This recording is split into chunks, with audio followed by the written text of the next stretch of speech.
The work never stops here on the homestead, and while Summer's preparing for her parents to come in town, I'm going to take over the vlog and take you through my day, doing something I've wanted to do for a while up at the container shop. Baby, don't you understand that we only get one life? I wanna make it count, honey. Come on now and take my hand. What's up, guys? It is a beautiful day outside today. It's getting warm quick, which means summer's approaching quick.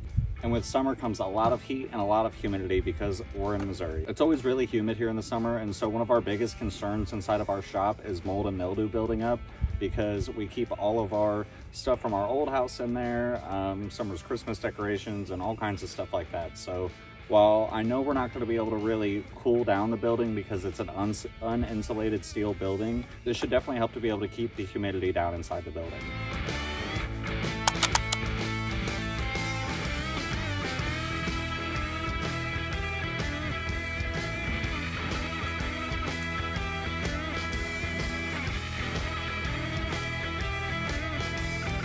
So obviously installing this in a shipping container is going to be a lot different than if you were to install it in your house or something like that. But we're more of going to be focusing on the mini split itself and how you hook it up rather than, you know, the construction of cutting through a wall and all that good stuff. So for our first step, we're just going to be installing this mounting bracket on the wall.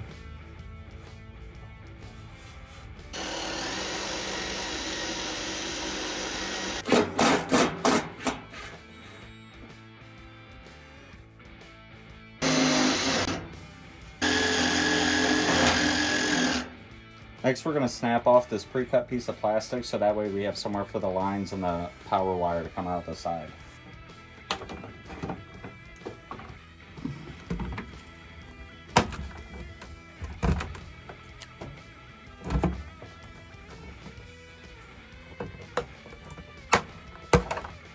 I probably could have done a little better job, but it's the shop, not the house, so.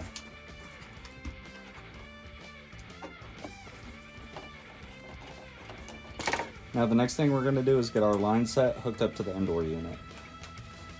Like I said, they use quick connect fittings with these, so you really just got to grab a couple wrenches and screw them on.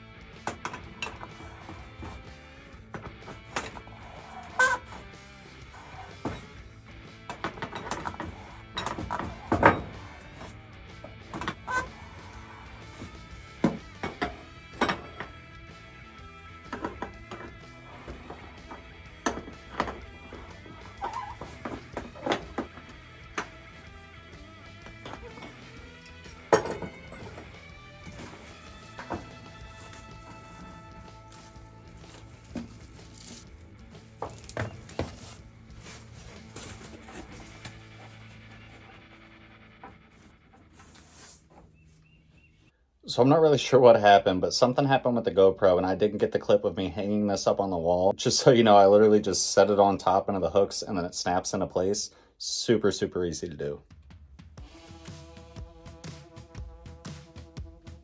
All right, the indoor unit's ready to go. We got the lines ran through the floor and outside to the outdoor unit. Now we just have to get that hooked up. The only thing we're missing that this kit didn't come with, which it's not something that it typically would come with. It's kind of something you would typically get afterwards. It's just a line set cover. So we'll have to pick one up so that way we can get all that looking nice basically, instead of just kind of chaotic everywhere. But if you were installing this inside your home, that would be pretty much built into the wall, am I right? Yeah, it would either be built into the wall or it would have that line set cover on it, depending on the way you want to do it.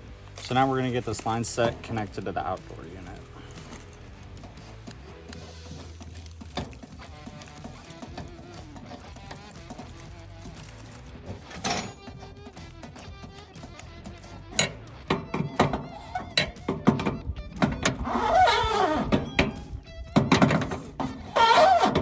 And for this, I'm using a 22 millimeter, 24 millimeter, and a 27 millimeter.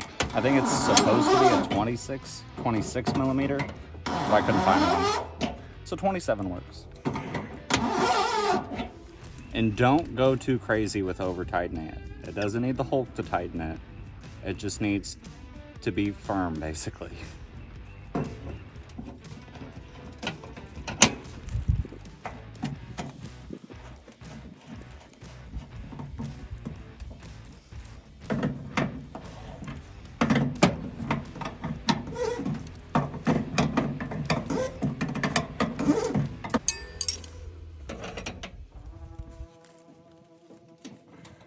Now our next step is going to be to open the line set and make sure that there's no leaks.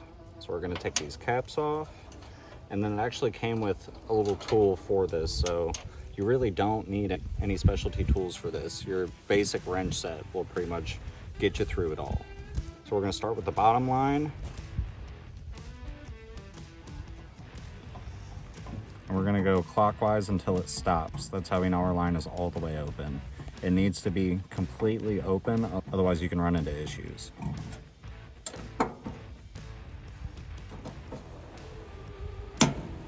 Dang, that one was tight. All right, now they're both open. Don't hear any leakage. We'll go check the inside. Your best way to be able to check for leaks though is if you have some soapy water in a spray bottle, just spray it down and it'll bubble up if it's leaking. No sound, no smell. I think we're good. Now we're gonna put these caps back on, and then for our last step, we're gonna get the electrical hooked up.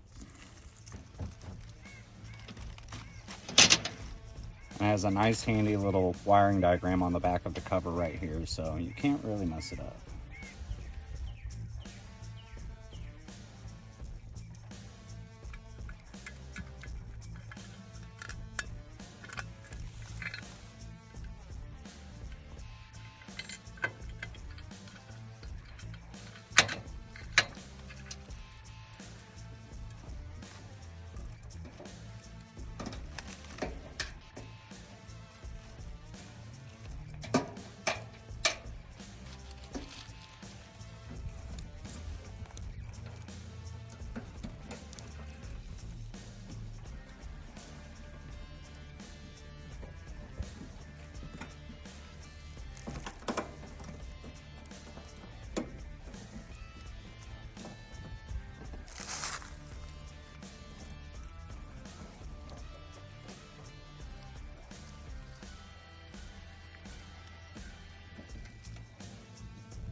Now we just got to get these covers put back on.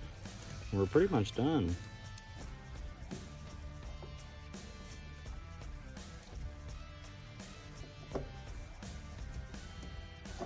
All right, now let's go see if she works. For the satisfying part. Man, that's some good tape. Oh, she's a little dusty. Dust her off. Yeah, not bad. And the batteries are included. Pretty rare these days.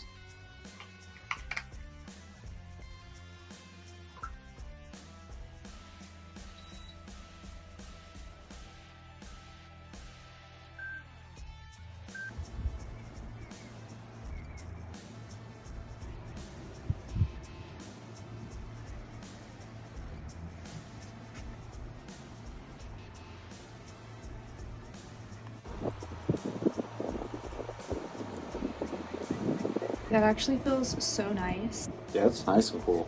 You're It gonna got cool quick too. You're gonna love it whenever you're working in here now. Yeah, I know, especially since it's like right above my little workstation right here. Typically, this is where I'm standing when I'm working on stuff, so it'd be blowing right on me. It'll be nice. Yeah. But most importantly, we'll be able to keep the humidity in the storage building to a minimum, which is very important because this is pretty much where all of our stuff is. Yeah. All the stuff from our old house. Would you believe that we have more stuff? All my tools, you know, summer's Christmas decorations, Oh, so all that kind of important. stuff. We gotta So, keep those protected.